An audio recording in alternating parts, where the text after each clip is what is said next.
আসসালামু আলাইকুম রহমতুল্লাহ। BCS cadre, সরকারি চাকরিজীবী বিভিন্ন ব্যক্তিদের সফর বন্ধ করে দেওয়া হচ্ছে বা সরকারি খরচ সফর বন্ধ করে দেওয়া হচ্ছে। কিন্তু এই যে 3.5 কোটি, 4 কোটি, 5 কোটি টাকা সফরে ইংল্যান্ড সফর থেকে বাংলাদেশের প্রধান উপদেষ্টা ডক্টর মোহাম্মদ ইউনূস ঘুরে আসলেন, আমাদের জন্য পুরো এই 4 দিনের সফরে উনি কী নিয়ে আসলেন, কী দিলেন, আলোচনা করার মতো কি কিছুই পেয়েছেন? ডক্টর মোহাম্মদ ইউনূস ইংরেজে যে হোটেলে ছিলেন, তিনি যে রুমে ছিলেন, ওই রুমের ভাড়া ছিল প্রত্যেকদিন 10 লাখ টাকা করে।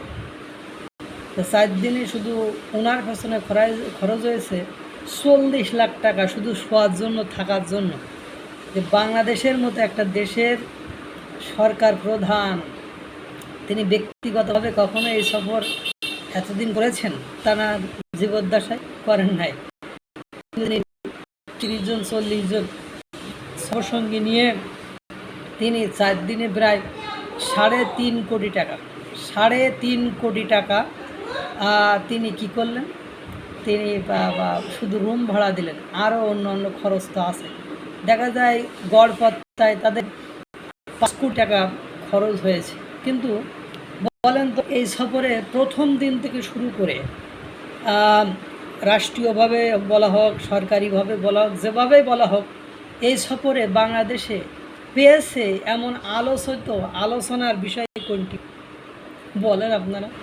এই সর্বশেষ আজকে 13 জুন এই বিএনপির সাথে যে বৈঠকটা হয়েছে, এই বৈঠক ছাড়া মানে ইংল্যান্ডে যে আলোচনা করার মতো বা পাওয়ার মতো এই সরকার আপনাদেরকে কি দিয়েছে? বা এই সফর সঙ্গী হিসাবে এতজন লোককে নিয়ে গেলেন, হেভিওয়েটের মানুষগুলো, তারাও বা ব্যক্তিগতভাবে ইন্টারনালি মানুষের সাথে বা ইংল্যান্ডের এমপি মন্ত্রীর সাথে আলাপ করে আমাদের বাংলাদেশিদেরকে কি উপহার দিলেন বলুন? আপনারা একটু জানান আমাদেরকে, দয়া করে আমরা এটা জানতে চাই যে আপনারা বাংলাদেশের এই যে আপনারা বিলাসিতা করে আসলেন, এই যে আপনারা মনে করেন, যদিও বা এনসিপি বিএনপির সাথে বৈঠকে তারা খুশি নন, যাই হোক, ওটা আমার আলোচনার বিষয় না। আমার আলোচনার বিষয় হলো যে যেখানে বাংলাদেশে চাকরিজীবীদের ভ্রমণের কাটছাট করা হচ্ছে,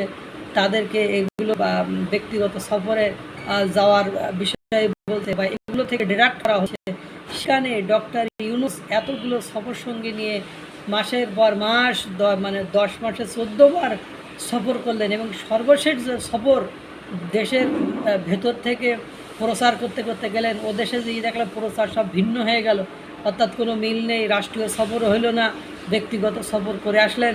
এখন মূল উদ্দেশ্য এই সফরের একমাত্র এবং অন্যতম উদ্দেশ্য ছিল বিএনপির তারেক রহমানের সাথে বৈঠক। এটা ছাড়া এখান থেকে প্রাপ্তি আপনারা কি পেয়েছেন? এই 5 কোটি টাকা খরচ করে আপনারা বিশেষভাবে জানলে জানাবেন প্লিজ।